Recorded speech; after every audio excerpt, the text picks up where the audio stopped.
നമസ്കാരം. വർക്ക് പ്ലേസിലെ സ്ട്രെസ്സിനെ കുറിച്ചിട്ടാണ് ഇന്ന് സംസാരിക്കുന്നത്.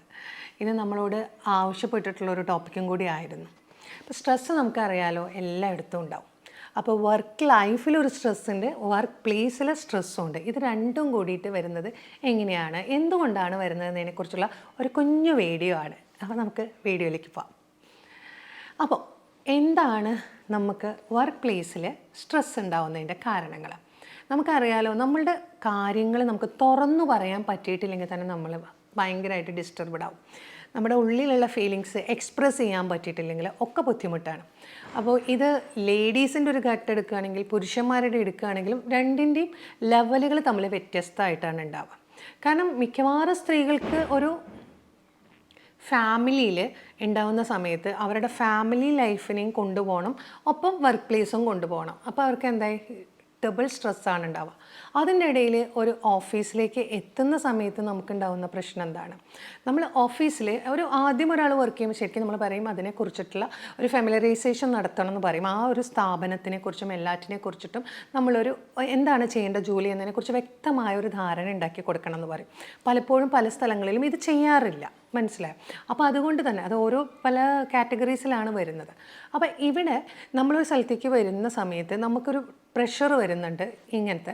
അതുകൂടാതെ ജോബിലുണ്ടാവുന്ന വർക്ക് പ്ലേസിലുണ്ടാവുന്ന ഒരു കാര്യം വെച്ചാൽ നമ്മുടെ മുകളിലുള്ള ഓഫീസേഴ്സ് അല്ലെങ്കിൽ നമ്മുടെ ഒപ്പമുള്ള വർക്കേഴ്സ് ഇവരൊക്കെ ഉണ്ടാക്കിയെടുക്കുന്ന പ്രഷർ ഉണ്ടാവും. നമുക്ക് എന്ത് പറയണം, എങ്ങനെ പറയണം എന്നൊന്നും നമുക്കറിയില്ല. ഇവരോട് നമുക്ക് പറയാൻ നമുക്കൊരു പേടി ഉണ്ടാവും. കാരണം എന്താ വെച്ചാൽ ജോബ് എങ്ങാനോ നഷ്ടപ്പെടുമോ, അല്ലെങ്കിൽ ഇനി എനിക്ക് എന്ത് ചെയ്യാൻ പറ്റും എന്നുള്ളൊരു കാര്യം. അപ്പോൾ നമുക്ക് ഓക്കെ അല്ലാത്തൊരു കാര്യം കൂടി തുറന്നു പറയാൻ പറ്റാത്തൊരവസ്ഥ. അതിൻ്റെ ഇടയിൽ നമുക്കറിയാലോ, അങ്ങോട്ടും ഇങ്ങോട്ടും പാര പണിയുന്ന ആൾക്കാർ, അങ്ങനെ തന്നെ പറയാതെ അപ്പോൾ നമുക്ക് എളുപ്പം മനസ്സിലാക്കുന്ന ഭാഷയാണല്ലോ, അതും ഉണ്ടാവാം. പിന്നെ എന്തൊക്കെയാണ് നമ്മുടെ വർക്ക് പ്ലേസിൽ ഉണ്ടാകുന്ന ഒരു കാര്യങ്ങൾ? ജോലിയുടെ പ്രഷറുണ്ട്, അത് വേറെ കേട്ടോ. വർക്ക് ലൈഫിൽ വരുന്ന നമുക്ക് ഇത്ര വേണം നമ്മൾക്ക്, പിന്നെ അതുകൂടാതെ ഇന്ന സമയമാകുമ്പോഴേക്കും സെയിലിൻ്റെ ഔട്ട്പുട്ട് ഇത്ര കൂട്ടണം, അങ്ങനെ പല രീതിയിലും നമുക്ക് വരുന്ന പ്രഷറുണ്ടാവും. അത് വേറെ, നമ്മുടെ ജോലിയുടെ ഒരു പ്രഷർ വേറെ.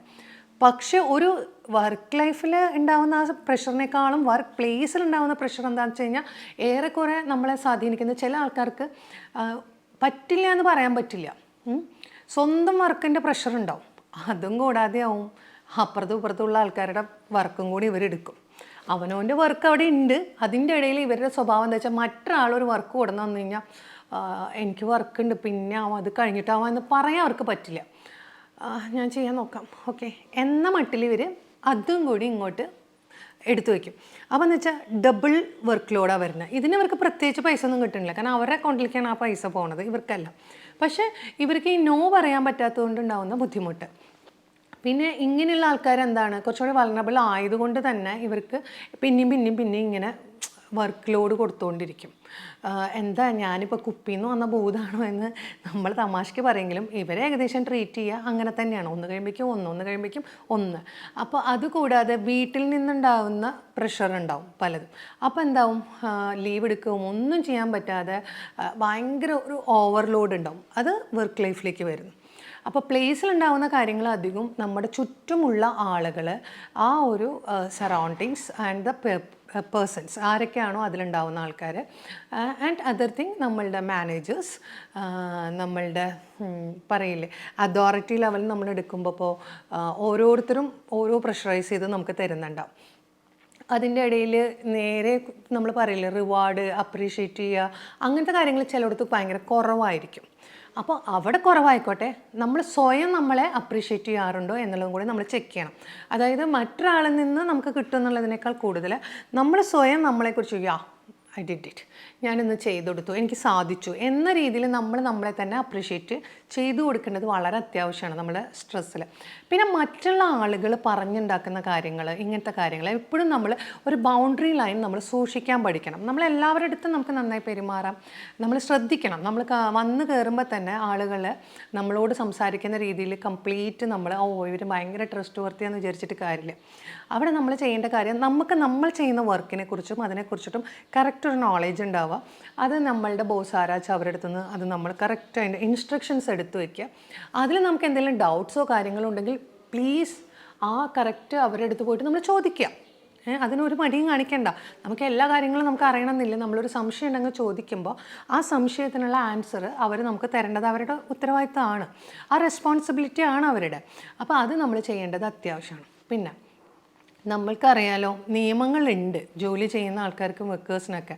ഇത്ര ടൈം വർക്ക് ചെയ്യുന്ന സമയത്തിൽ അതിനെ ഓവർ വർക്ക് ചെയ്യിക്കുന്നതോ അല്ലെങ്കിൽ അവർക്ക് റെസ്റ്റ് കൊടുക്കാതെ വളരെയധികം ബുദ്ധിമുട്ടിക്കുക എന്നൊക്കെ പറയുന്നത് അത്രയും ശരിയായ രീതിയല്ല. പലരും അത് ഇപ്പോഴും ചെയ്യുന്നുണ്ട്. വേണ്ട ഫെസിലിറ്റീസ് ഒരുക്കി കൊടുക്കണം എന്ന് പറയും. പലയിടത്തും ഇപ്പോഴും ഇല്ല. അത് അങ്ങനെ എല്ലായിടത്തും ഇല്ല എന്നല്ല, ചിലയിടത്ത് ഇപ്പോഴും ഇല്ല. അപ്പോൾ ഇങ്ങനത്തെ പ്രശ്നങ്ങളൊന്നാണ്. ഇത് നെക്സ്റ്റ് വൺ, നമ്മൾ പറഞ്ഞില്ലേ നമുക്ക് പറയാൻ പറ്റാത്തത് നോ. അപ്പോൾ ഈ നോ പറയാൻ പറ്റാത്തത് നമ്മുടെ കോവർക്കേഴ്സിൻ്റെ അടുത്ത് പറ്റാത്തതുണ്ട്. പിന്നെ ഒഫീഷ്യൽ ലെവലിൽ മുകളിലേക്കുള്ള ആൾക്കാരോട് പിന്നെ പറയും വേണ്ടല്ലോ. അവരോട് പറയുമ്പോൾ നമുക്ക് തോന്നും അയ്യോ ഞാനിപ്പോൾ ഇത് പറഞ്ഞു കഴിഞ്ഞാൽ എന്താ പറയുക. പിന്നെ ചില ആൾക്കാർ ബോസ് അല്ലെങ്കിൽ അവർ നമ്മളെ കുറച്ചും കൂടി കൂടുതൽ എന്താ പറയുക, ഞാൻ നല്ല വർക്ക് ചെയ്യുന്ന ഒരാളാണ് ഇന്നതാണെന്നൊക്കെ തോന്നട്ടെ എന്നൊക്കെ പറഞ്ഞിട്ട് ഇവർ തന്നെ പോയിട്ട് കുറേ വർക്കിലൂടെ ഏറ്റുവാങ്ങണവരുണ്ട്. മനസ്സിലായി? അപ്പോൾ ആവശ്യമില്ലാണ്ട് നമുക്ക് സാധിക്കുന്നതിലും കൂടുതൽ നമുക്ക് സാധിക്കും, അതായത് നമുക്ക് ഉള്ള ഒരു ലിമിറ്റ് ഉണ്ടെങ്കിൽ അതിനും കൂടുതൽ നമുക്ക് പറ്റുമെന്നുള്ള രീതിയിൽ ഒരു കാണിച്ചു കൂട്ടൽ പരിപാടികളൊന്നും നമ്മൾ ചെയ്യരുത്. നമ്മുടെ പ്രൊഫൈൽ എന്താണോ അതിലിരുന്ന് വർക്ക് ചെയ്യാൻ നമ്മൾ നോക്കുക. അതിൻ്റെ അപ്പുറം അങ്ങോട്ടും ഇങ്ങോട്ടും നമുക്ക് ഫ്ലെക്സിബിൾ ആവുന്നതുകൊണ്ട് കുഴപ്പമില്ല. പക്ഷേ ഫ്ലെക്സിബിളായിട്ട് മൊത്തം വൾണറബിൾ സിറ്റുവേഷനിലേക്ക് കൊണ്ടുവരുത് എന്നുള്ള പ്രധാനപ്പെട്ടൊരു കാര്യം. പിന്നെ ഓക്കെ അല്ലാത്ത കാര്യങ്ങൾ നമ്മൾ അസർട്ടീവ് ടോക്ക് എന്ന് പറയും. നമ്മൾ ആ കമ്മ്യൂണിക്കേഷൻ പഠിച്ചിരിക്കണം. നമുക്ക് പറ്റാത്തതിനെ ഭംഗിയായിട്ട് തന്നെ നമ്മൾ പറ്റില്ല എന്ന് പറയാൻ നമ്മൾ അറിഞ്ഞിരിക്കണം. നോ എന്ന് പറയുന്ന കട്ട് ആൻഡ് പേസ്റ്റ് ഡയലോഗ്സ് നമുക്ക് ബുദ്ധിമുട്ടാണെങ്കിലും ഒരു അസർട്ടീവ് ലെവലിൽ നമ്മൾ സംസാരിക്കുമ്പോൾ അത് കുറച്ചും കൂടി ഓക്കെയാണ്. പിന്നെ എന്താണ് നമുക്ക് ജോബ് പ്ലേസിൽ കറക്റ്റ് സ്ട്രെസ്സ് തരുന്നതെന്ന് നമ്മൾ ഫൈൻഡ് ഔട്ട് ചെയ്യണം. എന്തെങ്കിലും പ്രശ്നമുണ്ടോ, നമ്മളവിടെ ആരെങ്കിലും മോശമായി പെരുമാറുന്നുണ്ടോ, അല്ലെങ്കിൽ ആരെങ്കിലും നമ്മളുടെ അടുത്ത് പറയുന്ന ആ ടോണാണോ, അല്ലെങ്കിൽ വർക്ക് പ്രഷറാണോ നമുക്ക്, അല്ലെങ്കിൽ നോ പറയാനുള്ള ബുദ്ധിമുട്ടാണോ. അപ്പോൾ എന്താണ് എന്ന് അവനവൻ സ്വയം കണ്ടുപിടിച്ച് കഴിഞ്ഞാൽ മാത്രമാണ് നമുക്ക് അതിന് വേണ്ടിയിട്ടുള്ള ഒരു ഹെൽപ്പ് ചെയ്യാൻ പറ്റുള്ളൂ. അപ്പം ഞാനിത് മൊത്തത്തിൽ ജസ്റ്റ് നിങ്ങൾക്ക് അറിയാൻ വേണ്ടിയിട്ടുള്ള രീതിയിൽ മാത്രമാണ് ഇപ്പോൾ പറയുന്നത്. അപ്പോൾ ഈ പറഞ്ഞ രീതിയിൽ പിന്നെ നമ്മളെക്കുറിച്ചുള്ള ഗോസിപ്സ് കാര്യങ്ങൾ പ്ലീസ് അതിന് ഓവർ ഇമ്പോർട്ടൻസ് കൊടുക്കരുത്. നമ്മുടെ അടുത്ത് പറയാൻ വരുന്ന ആൾക്കാരെ നമ്മൾ പ്രോത്സാഹിപ്പിക്കരുത്. നിങ്ങളുടെ അടുത്ത് ഇങ്ങനെ കുറേ പറയുന്ന ആൾക്കാർ നിങ്ങളെക്കുറിച്ച് അപ്പുറത്തും പറയും. ചില ആൾക്കാർ ചെയ്യെന്താ ഇങ്ങനെ വന്ന് പറഞ്ഞു കഴിഞ്ഞിട്ട് അപ്പുറത്ത് പോയിട്ട് പറയും ദാ ബോസിനെ കുറിച്ച് ഇങ്ങനെ പറഞ്ഞു, മറ്റവരെ കുറിച്ച് ഇങ്ങനെ പറഞ്ഞു. ചില ആൾക്കാരെന്ത് ചെയ്യും, നമ്മളെ അങ്ങോട്ട് പറഞ്ഞിട്ട് ചെന്ന് ചോദിക്കുക അത് ചെയ്യേ ഇത് ചെയ്യേ. എന്തിന്? നമ്മുടെ സ്വന്തം കാര്യങ്ങൾ നമുക്ക് പറയണമെങ്കിൽ നമ്മുടെ നാട്ടുകാരെയും വീട്ടുകാരെയും കൊണ്ടെത്തിക്കണം എന്നില്ല. പക്ഷേ ഇവരെന്ത് ചെയ്യും, നമ്മളെ മുമ്പിലേക്ക് കൊണ്ട് ചാടിക്കും, ഇതാവും. പിന്നെ അല്ലെങ്കിൽ നമ്മളുടെ കൂടിയും അവരെ അടിച്ചു മാറ്റാൻ ശ്രമിക്കുന്ന ആൾക്കാർ. ഇത്തരത്തിലൊക്കെ പലതരം ഉണ്ടാവും. അപ്പം വലിയ വലിയ ജോബിൻ്റെ സ്ഥലങ്ങളിലല്ല ഞാൻ പറയുന്നത്, ഇങ്ങനത്തെയും കാണാം. അപ്പോൾ ഇത്തരം കാര്യങ്ങൾ ശ്രദ്ധിക്കണം. ഓക്കെ അല്ലാത്ത ചില പെരുമാറ്റങ്ങളും കാര്യങ്ങളും കാണുമ്പോൾ അതിനെ വ്യക്തമായിട്ട് തന്നെ നമ്മളതിനെ മാറ്റിയെടുക്കാൻ നോക്കണം. പിന്നെ ഞാൻ നേരത്തെ പറഞ്ഞ ഈ അസർട്ടീവ് കമ്മ്യൂണിക്കേഷൻ എന്ന് പറഞ്ഞാൽ നമ്മൾ സംസാരിക്കുമ്പോൾ നോ തന്നെ ആയിരിക്കാം, പക്ഷെ നമ്മളതിനെ നമ്മുടേതായ രീതിയിലാണ് അത് പറയുന്നത്. നമുക്ക് പറ്റില്ല എന്നുള്ള കാര്യത്തിന് നമ്മൾ അവരെ അറിയിക്കുകയാണ്. അപ്പോൾ ഈ കാര്യങ്ങൾ അറിയിക്കുമ്പോൾ എന്താണ്, നമ്മൾ ബോൾഡായിട്ട് അതിന് മറുപടി കൊടുക്കാൻ പഠിക്കുമ്പോൾ തന്നെ പകുതി ടെൻഷൻസ് കുറയും. നിങ്ങൾ മറ്റൊരാൾക്കാരുടെ ജോലി ഏറ്റെടുത്ത് തുടങ്ങിക്കഴിഞ്ഞാൽ എപ്പോഴും ഏറ്റെടുക്കാനേ പറ്റുള്ളൂ. ഇപ്പോൾ ഒരു പെട്ടെന്നൊരു അർജൻസി വന്നു നിങ്ങൾ ചെയ്യുന്നു, അത് ഓക്കെ. പക്ഷേ എല്ലാ സമയത്തും നിങ്ങൾ ഓക്കെ റെഡി ആയിട്ട് അത് ഏറ്റെടുക്കുകയാണെങ്കിൽ അത് നിങ്ങളുടെ ഫോൾട്ടാണ്. നിങ്ങൾ റെഡി ആയിട്ട് തന്നോ എനിക്ക് വർക്ക് തന്നോ എന്ന് പറഞ്ഞുകൊണ്ടിരിക്കുകയാണെങ്കിൽ വേറൊരാൾ വർക്ക് തരാൻ നിൽക്കുകയാണ്, അവരവിടെ ഈസി ആയിട്ട് നടക്കും. ചിന്തിക്കുക എന്ത് കാര്യത്തിനും. പിന്നെ ഞാൻ പറഞ്ഞില്ലേ, റൈറ്റ് ആയിട്ടുള്ള എന്താണ് റീസൺ എന്ന് ഫൈൻഡ് ഔട്ട് ചെയ്യുക. പിന്നെ നിങ്ങൾക്ക് വേണ്ട ഉറക്കം, നിങ്ങൾക്ക് വേണ്ട ലിഷ്യൂ ടൈം ഇതെല്ലാം ഉണ്ടോ എന്ന് നോക്കുക. പിന്നെ ഏത് നേരം വർക്ക്, വീട്ടുകാർക്ക് അവരുടെ കടങ്ങൾ, ലോണ്, പ്രാരാബ്ധം എന്നല്ല, സ്വന്തം കാര്യങ്ങൾക്ക് വേണ്ടി സമയം കണ്ടെത്തണം. വളരെ നിർബന്ധമായിട്ടും അത് ശ്രദ്ധിക്കണം. അതായത് വർക്ക് ലൈഫ് ബാലൻസ് ചെയ്യുക എന്ന് പറയും നമ്മൾ. അത് നമ്മൾ ഇമ്പോർട്ടൻ്റ് ആയിട്ട് നോക്കണം. അപ്പോൾ ഇത്രയും കുറച്ച് കാര്യങ്ങളാണ് അന്ന് നിങ്ങളുടെ അടുത്തേക്ക് കൊണ്ടുവന്നത്. അപ്പോൾ ഇതിനെക്കുറിച്ച് കുറേ കാര്യങ്ങൾ പറയാനുണ്ടാവും. പക്ഷേ നിങ്ങൾക്ക് അതിലെന്താണ് ഇനി കൂടുതൽ പറയേണ്ടതെന്ന് വെച്ചാൽ നിങ്ങൾ വീഡിയോയുടെ താഴെ പറഞ്ഞാൽ മതി. Thank you.